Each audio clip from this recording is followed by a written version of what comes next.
Okay, I got hat hair, but let me tell you a story. Actually, it doesn't look too bad. So more like, anyway, in 2001, when I was living in my town in Japan, which is in northern Japan, I was asked by this woman. This woman came into City Hall, and she asked specifically to speak to me, and I had no idea who this woman was, and she said that she wanted to learn English, and because I was, one of the two foreigners in City Hall. But in 2001, the end of 2001, I was the only foreigner in my City Hall at the time. There were two of us usually that would do my job. So I was a cultural ambassador for my college in Japan, cultural ambassador for my college in Indiana, and the sister city that they had in northern Japan. So this woman comes in, comes up to me in my office, which by the way, in Japan, you all sit in one big room and they put my desk right in the middle, so everyone would always see me constantly, all day, every day. Make sure I don't have blackberries in my teeth. And so she's like, I want to learn English. I said, that's fine. So my rate is whatever I charged at the time, 23 years ago. And she's like, I said, well, what kind of English do you want to learn? Do you want to learn like basic English? Do you want to learn, slang? Do you want to learn like, rap music? Because there were some kids that I would teach English to at the school, and and I wasn't like full-time English teacher. I did like business relations and I travel writing and stuff like that. But a couple days a week I go visit the junior high schools and elementary schools in like the cultural ambassador kind of way. Sometimes the human tape recorder way, where you're holding the flashcards and you're like, hello. It's just, I think I had carpal tunnel from like flipping, that kind of stuff. But I ended up like ditching the flashcards, and I would go to the military base 2 hours away where my boyfriend at the time was living, was in the military, and I would just get all the lakeshore learning kind of stuff and bring that down. But anyway, back to this lady, and so she's like, yeah, I want to learn like fun English. And I said, oh, you mean like shopping and eating out and going out? And she's like, yeah. I said, well, cool. I'm like, so why do you want to learn English? And she said, my husband is a sushi chef and got a job in Salt Lake City for the Olympics. And so he got a job at one of these, like maybe the St. Regis, which is over there, I don't know, but it was a really fancy hotel, and he was going to be the head sushi master. And she wanted to learn English so that she would have something to do during the day. And so when she told me that, I was like, and I'd never been to Park City, I'd never been to Salt Lake City. And so I basically would just hang out with her, every Saturday and go shopping with her. And we'd go down to Morioka, which was like our main town prefecture, or prefectural seat, like the capital of the prefecture. I lived in Iwate, which was, you have Aomori, and then you have, it's backwards on here, but if I was looking at a map, you would have Aomori, you would have Iwate, which is Rockhand, and then you would have Akita. And so what is Akita, like red rice field? I don't know. Aomori is Blue Forest. So those were the three prefectures, and that makes up Tohoku, and Tohoku is like the northernmost part of Japan, and it's beautiful, and it looks just like this. And so we would go shopping every Saturday, and we would just chat. And so I would, and I would teach her about how to gossip in English, like so what do you think she's doing? And we would look at other people, and we would kind of make up stories about like the people around us, right? We're like, well, what do you think that couple, how do you think that couple met, because I wanted it to be like such kind of a fun English thing. And then the Olympics happened in 2002, because I was there from 2000 2004. So in 2002 the Olympics happened, and she moved here and lived here for a year, a few months before the Olympics and a few months after, and her husband got to work here on a one-year visa, and she got to live here. So there was no internet really, like email and stuff, just our little Japanese phone. I never followed up to see like how it was for her, but I don't know, maybe that's the connection I'm feeling here.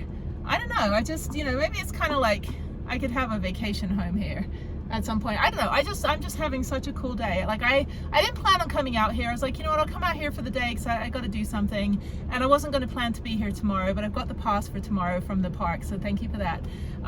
Sean gave that to me, and I'm going to ride tomorrow, and everyone I've met has been super cool and super nice. They've got a free shuttle, so you could just leave your car or van all day and just go back and forth between Park City, which is 10 minutes away, and Deer Valley, and it's not even congested or crowded. It's not like you know, Aspen was like a nightmare, like it's just 1,000 million people and all these parking restrictions. Here they do have permit parking restrictions for residents, right, which is okay, but you're not restricted as a tourist. And I think that, I don't know, it's weird.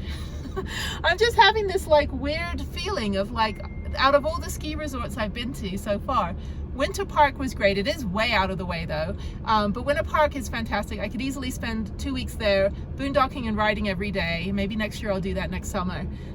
Angel Fire, of course, I could spend months there and be perfectly fine, even though there's nothing around and I have to go back to Taos to park at Walmart.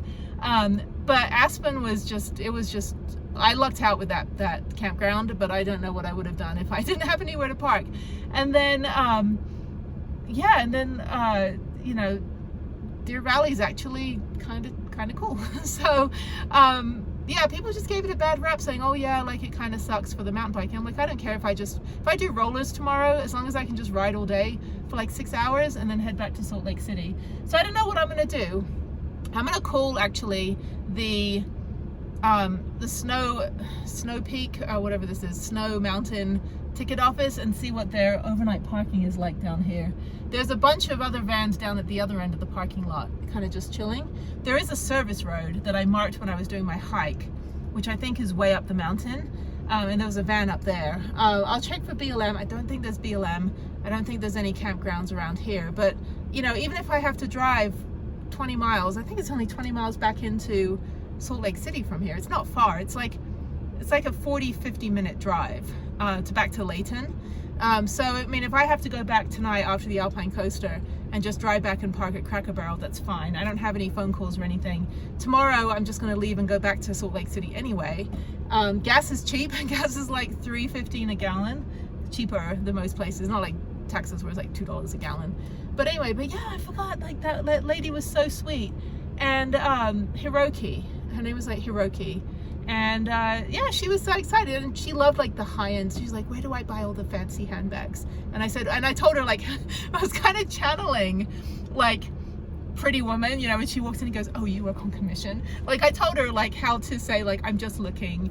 And so we would go to department stores, and she loved perfume and all the things I don't like. But then, yeah, we would go, you know, I'd teach her how to order food and count money. Counting money was, because back then, like everything, you know, credit cards were fine, but we didn't have like Apple Pay. We didn't have iPhones back then, you know. So I would teach her how to like count money, and you know, how to tip and how to haggle, and stuff like that. And it was, you know, it was really fun. It was one of my most fun jobs that I had teaching English. The other ones I taught, like the Mafia Bakery. So I'm sorry, I thought like the guy ran the Rotary Club, and they always seemed like he ran a bakery as well, and I'm pretty sure there was a back room in the bakery where there was some shit going down. But I would teach English to him, and then there was also the Mafia dentist, so I'd teach English to him as well, because he wanted to have the foreigners as their clients. So all the JET program people, I wasn't JET, but like all the JET program people, the ALTs, the assistant language teachers. And then I also taught to like a bunch of old ladies. One of them ran the 100 yen store, which is like our 99-cent store. So I taught English to them. And then there were a couple other people that were just kind of like language leeches that would just come up to me in the supermarket. And next thing I know, I'm going home to dinner with their family and babysitting their kids, you know. And they would, you know, most of the time they would pay me, but I would never ask them. We would never talk about the money. Like they would never say, how much is it to, you know, they would just ask me, can you teach me English? And I'm like, yeah, I guess I can. I mean, and I would always say yes for the most part, because I was the only foreigner that had the flexibility, and the only foreigner really in town that wasn't JET program, that was able to kind of take time during the day, for example, and go hang out with somebody, you know, because I didn't have a lot to do. Mondays were kind of my office day at City Hall, so I had my Japanese lesson with my Japanese teacher, Mrs. Sunako. So yeah, so Mrs. Sunako would come over and teach me Japanese, and it was all textbook stuff, and because I wanted to learn the grammar, even though I was picking it up, you know, eavesdropping around my co-workers. And then people would always come by City Hall and give me a little money envelope, you know, like 4 days after I taught them English. So then I got really sick, and I was in the hospital for quite a while actually, and I had to have an operation. And really go into detail, but it was really bad. And I was, 22 at the time. I think I just turned 22. I'd been sick for 2 years, including during college, and I had no idea. And I was down to about 103 pounds, and I had no idea what was wrong with me. I thought it was just stress, even though nothing in my life had changed, like I wasn't eating less or anything. But I was getting really, I look at pictures now and I'm like, I just looked really, really ghastly. And then it turned out that there was something really bad and they were going to send me back to America. And I said, well, I don't, and I said, well, I don't have a doctor in America. I don't have any Hocken. I don't have any insurance, right? And so they said, well, they just assumed that America was going to be this magical place of free stuff and you get all the, medical care you want. And I said, no, Japan is better. Like, I have free government health insurance here. Like, I need you guys to help me. I cannot even get on a plane. So I went to dinner at the mayor's house, and the mayor was my boss. And so the mayor was friend, and he spoke English. He had lived in Germany for a bit. He spoke a lot of English. He loved country music, so I'd always get in country music CDs. It's funny. You want to be a cowboy. It was great. You want to be like Japan's first cowboy. That's what he would say. But yeah, so Mr. Kuji. I lived in Kuji, and the mayor of our town was named Kuji. But anyway, so I went to dinner at his house, and he invited his best friend who owned the hospital. And he was an orthopedic surgeon. And so when he got drunk, he would be like, Jenny, he spoke English too. He's like, Jennifer, I have 3 surgeries tomorrow: a shoulder, a knee, and a foot. And if I drink any more sake, I will put the knee surgery on the foot and the foot surgery on the shoulder. And I was like, I'm gonna call it was the ADA. Like, there was I'm gonna call someone about that. But anyway, so he set me up with my own room, and I ended up basically saving my life. And during that time in the hospital, I planned trips to as many countries as I could, and was like, I'm not ready to die. I'm 22 years old. I'm in this Japanese hospital. Who knows what they're doing to me? And half my catheter bag and my pee bucket and everything had a Hello Kitty on it, or Doraemon, or freaking Super Mario. Like, everything had cartoons on it. But everybody in the town, like, occasionally the foreigners would come by and just say hi Jenny and go off and find hot nurses to get their phone numbers.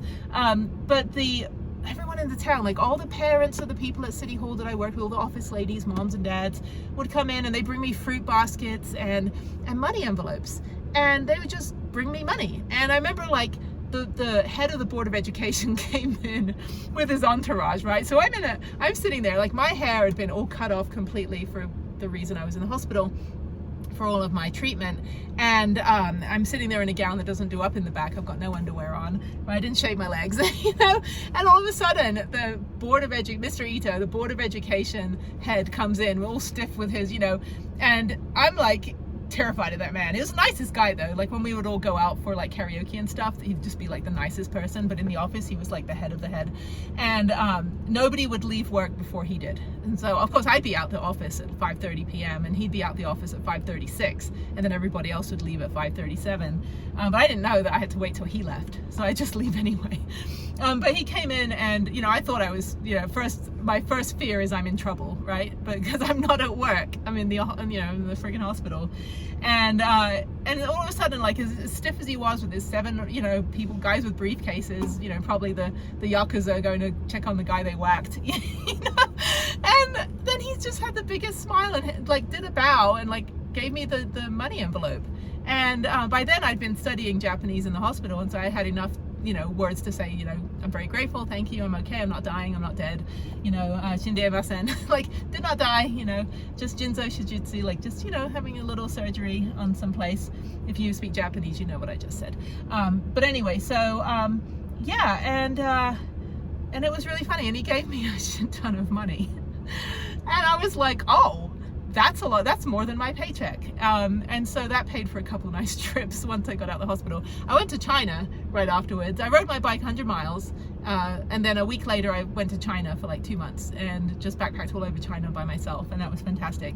And I was kind of on this like new lease of life, kind of thing. But yeah, no, that was really great. So yeah, Salt Lake City, Deer Valley, and Park City where this lady ended up going.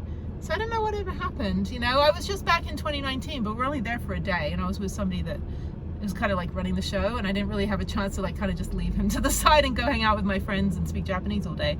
But I did see a few of my friends. My friend Satomi, who would visit me in the hospital with her 2-year-old son, who had like the biggest head. Like, I feel like his brain was like, should be left to science. Like, he was just the smartest kid. He never spoke because he was 2 years old. But she would always, I would teach English to her as well.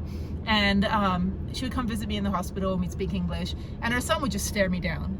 And I'm like, and I just look at the kid, like, I know, like, I'm not, like, I don't hate kids or anything, right? I have my own children, no, I have a child, right? I love kids. I've always been, you know, babysitting and like teaching English and like, you know, I'm always looking out for kids, you know, all this stuff. But that kid had something on me. Like, that kid knew. I know the kid didn't speak a word of Japanese, or didn't speak much Japanese, or didn't speak any English, but I feel like he really did. I feel like this kid was fluent in English, and no matter what I said, he knew, because he just stared me down. But then I went back in 2019, and Satomi was still working at City Hall, and she was sitting in my desk. Like, she wanted to sit in my desk, and she'd been in my desk for 15 years. And then I was telling her, I was like, oh my God, I remember your son. And so her son was like 17 at that time. Like, this is 2019. So her son was, no, because it was 2001 I was in the hospital. So her son was like 18 or something, right? No, 19, that's right. His son was 19.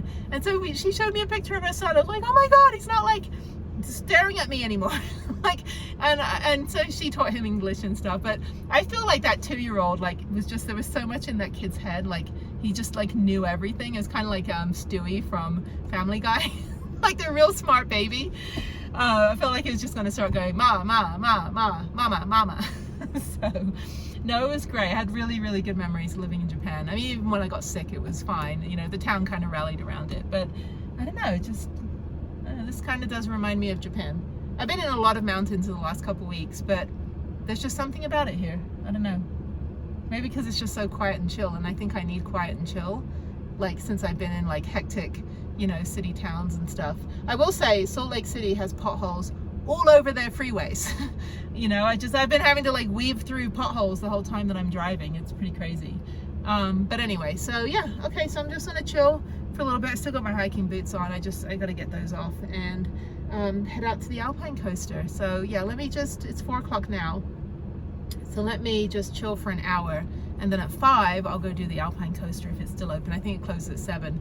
And then I'm not in a hurry to get back to Salt Lake City because it's still like 90 degrees. So I'll just kind of mosey on back over there. I don't know, sometime probably after 7 p.m. I'll just start going back. It doesn't get dark here till about 9:30, 10. So that's fine. So yeah, and then I'll come back here tomorrow. I'll get up at 6. I'll come back here at 7. And I can sleep in a little bit. Like, maybe I'll get here at 8 because this opens at 10 and they have a free ticket for me up there. So that's awesome.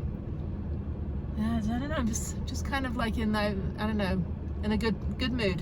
I'm always in a good mood, but I talked to some great people today. Talked to some people on the bus, talked to 2 guys up at the top of the bike trail.